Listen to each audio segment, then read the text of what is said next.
Thank you guys for coming today and talking to us.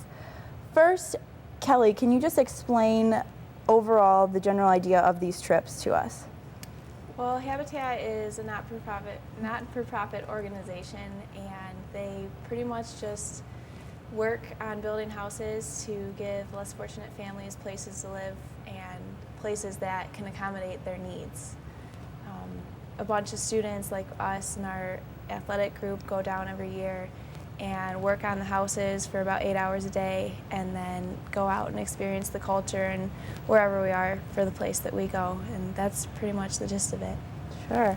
Now, I know that this particular year you plan the trips, but how do students go about did you get picked? Did you decide, hey, I'm going to spearhead this whole thing? How does that go about? Well, campus ministry does a lot of other Habitat trips, but our athletic group does our own every year, and that's the one that I've participated in. It's open to anyone as long as they're a student athlete, and we had, I think, members from about 6 or 7 different teams across the board going on the trip. Most of the teams that didn't go had their own trip, so they were just unavailable to attend. Now, Andrew, I know that you've been there 3 years. Why each year you dedicate your whole spring break and go year after year? What is it to you that keeps you coming back to go on these trips? Well, first of all, it's a great time. You're going with a lot of your teammates or a lot of fellow athletes that you're good friends with. And it's very affordable. We've got a lot of donors that make it this affordable. And so for college students to be able to travel around like we do, it's a great experience. And it's just good to get back to the community, even if it's not the community you're living in. Like, to see where you're going and building a house for a less fortunate family, it's a good feeling. Now, this is just to everyone. Why Alabama? Was there a certain reason that you went to Alabama? Yep, that was me. I wanted to go as far south as I possibly could for warm weather and the sun. And we had great weather that week. It was 80 and sunny every day. On my other 3 trips, they had unusual cold weather for the week that we were there, and I was so depressed. But this year, it was 7:30 a.m. We were starting to build, and I was in shorts and a t-shirt, and it was beautiful. So in addition to that, I wanted to really go down to New Orleans to help with Katrina relief, but New Orleans, they have like an overflow of volunteers, so I kind of expanded out a little bit and found Mobile, and they still had an opening, and it was still a lot of Katrina relief. So they build probably 10 times more houses than other sites across the country, just because of the volunteer support that they have because of the disaster that happened. Great. Now, what is a typical day like for the students that go on this trip? What do you guys do? Yeah, you can do it. Yeah, we wake up pretty early, around 7:30, get to the job site around 8. And they're site managers, and they pretty much tell you exactly what to do. It's really simple. You don't have to have much of any experience with construction or building anything. They explained it all. So they'll give us our tasks, show us how to do it, and we'll work till about lunch, take a break, and then continue on. Each site's a little different. We'll end at different times. The first year we went, we ended around 2:30. This one we ended around 4. And then we go back, eat dinner, and kind of see the town, see what the culture's like there. Great. So it's also volunteering, but you also get a little bit of fun during your spring break. Yeah, definitely. Now back to Kelly talking about how she wanted to go down south because it was nice down there. We actually have some pictures from your trip of you guys working on the roof. Okay. And what was that like for you guys? Well, the roof was the number one thing that I worked on. It's actually the only thing I worked on the whole trip. The site managers would ask if I wanted to work on something else, and I was like, no, I'm perfectly fine up here getting the sun. But we got there, and the entire roof needed to be tar papered and shingled, so me and a big group of the wrestlers just stayed up there pretty much the whole time and worked away, and we finished the entire roof in the 4 days that we worked on the house. Now here's an actual picture of you on the roof in your shorts and your tank top, so you got what you wanted to do. Have you had any roofing experience from prior trips or just in general?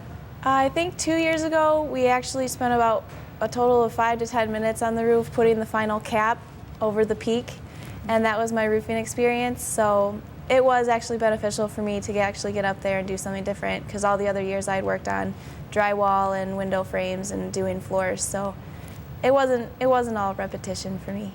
And also, Andrew, same to you. Have you had any roofing experience, or you guys were just kind of winging it?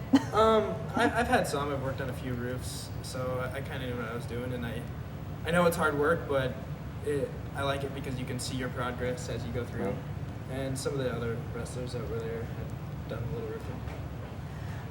What would either of you tell some of your peers that maybe are thinking, I kind of want to go help on this trip, but I'm not sure if I would like it, if I were able to? What would either of you tell them? Just do it and you won't regret it. A lot of issues with getting people to go on the trip is getting their deposit down, which they almost always get back anyway, and they're just saying, oh, I don't have the money to go. But like Andrew mentioned earlier, we have a great support system with letters and volunteers that we have, and it's so worth it. Like you said, you travel around the country, you get to see different people, different parts, and you get to do a good cause, all for very minimal cost. So. Great. Now we're going to go over to Stevie and get her input on this. Stevie, why do you feel it's important for student athletes at North Central to get involved in things, not just these trips, but as well as student athlete mentors, student athlete advisory committee, or even leadership roles? Why do you feel that's important? Well, I think that when our students come to North Central College, they're coming from a high school background where they were very involved. And they were in a high school where they could be involved in so many different activities, and there's a mindset when they first come to college that they have to narrow that focus and only participate in athletics.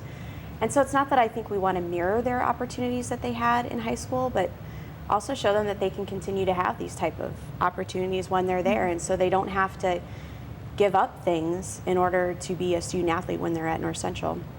For us, we like to provide different opportunities for folks because we want them to be able to experience things, whether it's someone like Kelly, who's 4 years in a row. I think she would say this year, she described it, she was so passionate about wanting to go and wanting to get other people to go, and I don't think you would have anticipated that when you were a first-year student. And so I think that growth opportunity, because the hope then is that when Kelly moves forward, maybe she'll decide that she wants to take her own trip and take her own people on those type of experiences. But really it's about letting folks be who they are and not necessarily just have that label of student athlete on them. Great. Now one final question for either one of you. What's one major thing from seeing these people need these houses? What you learned from these trips? What's one great lesson? I think one of the biggest things I found out was that these families that get these houses, they pay for it completely themselves. The Habitat organization creates a loan with them, but it's a no interest loan, so they're able to buy the house themselves, but rather cheaply because it's a no interest loan. And I didn't realize that. I think a lot of people don't realize that it's not given to them, and they work for it. And they have to do certain hours and stuff on the house and in the community to pay for it back. Yeah. Great. They have a ton of sweat equity hours that they all work for. A lot of the volunteers usually come and bring us donuts once a year or once a week or something just to say thank you, and we can meet their families. This year we didn't meet any of the families, but in the past we've met families, and they usually have 7 kids or something, and they're living in houses that have 1 bedroom, 1 bathroom, and no running water. And so the houses that we build for them aren't exactly glorious, but they're about 5 rooms. They have a bathroom, a couple bedrooms, and there aren't holes in the roof or anything. So it's really just a great cause, and like he said, they all work it off, so it's totally worth it.